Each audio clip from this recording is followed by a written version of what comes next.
What's up, folks? Today I'm going to share 5 tricks I always use to maximize my conference speaker investment. This video today is brought to you by Hub, the power of connected content. Hey everyone, welcome to another EventMB video. I'm Julius Solaris, your editor, and today I will talk about a subject that I love so much: speakers management at conferences. Being both an event professional and a speaker, I know about this intricate relationship and all the pet peeves, but if you're able to harness it correctly, the result can be outstanding for your attendees and event. Through the years, I've tried everything with speakers management, and today I will present you with the 5 most effective tactics and strategies to correctly manage speakers at events. Tip number 1, APYS. Always pay your speakers. I'm sorry, but there's no workaround.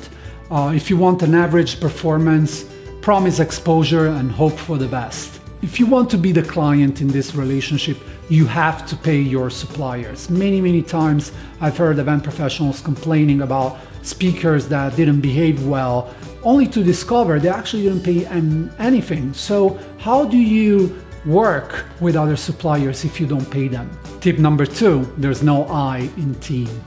Speakers are prima donnas. They're pretty much about themselves.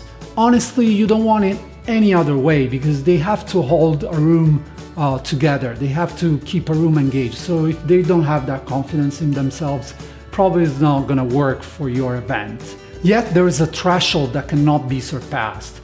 Events are very complex projects of multiple activities, and most of the times you are in charge of those activities. So if speakers kind of go beyond the boundaries of what's acceptable in terms of being prima donnas, that's when you need to step in. And how do you do that? You do that with contracts that take care of all the details, what's expected from them, how they need to present, the format of the slides, how they need to engage with the attendees, if there are any social media activities expected. So make sure you plan ahead for that. Tip number 3, choose your tech wisely. So we're entering my realm here. I'm an event tech geek, you know that by now. But if you've invested a lot with speakers, you've paid them to participate in your event, you want to use an event management platform that extends the power of your speakers and really gives you the opportunity to promote all the content they may create for your event. So make sure that you choose a platform that has embedded speakers management and knows how to get the most out of the content that they can create. Does your platform have a speaker directory, full bios, social media links, possibility to embed presentations, blogging? All these content formats are essential in your speakers mix and are an unprecedented opportunity to get the content of your event outside of your venue, on the internet, to engage with remote attendees. Tip number 4, never control the slides content. If your speaker is showing up at your event with a presentation full of bullet points, unengaging, font 10 size that nobody can read in the room, it's your fault.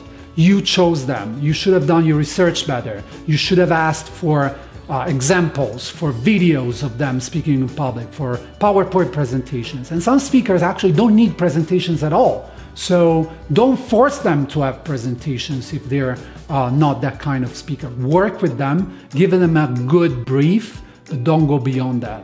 Tip number 5, make smart templates. This is probably the most effective workaround I have. Instead of controlling the content of your speaker slides, you may want to create effective templates. At a recent event I planned, we forced our speakers to use our template.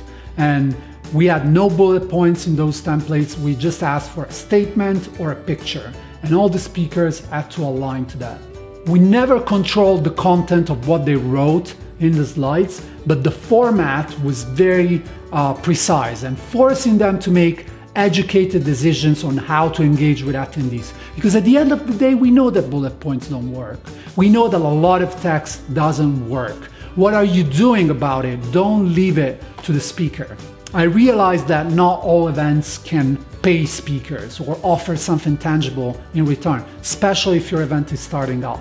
So how do you make up for the fact that you could not research and hire the best speakers available on the market for your attendees? Create templates that you know will engage with your audience. Be a content editor for your event. The relationship you have with your speakers defines the outcome of your event. A poor speaker's performance will become a poor event performance. You have to understand that the way you handle content at events has become one of the most important factors in how we evaluate conferences. Content is one of the top reasons why we attend conferences specifically, but events in general. You can substitute speakers with music performers if you plan festivals, but the same applies. The same level of research, the same level of attention is needed if you work with performers. So find the balance that works for you best. It's a give and take type of relationship. You really have to work as a team and collaborate to create beautifully successful events. I'm Giulio Solaris. That's it for me today. Remember to subscribe to get more videos like this and give us a like if you enjoyed this video.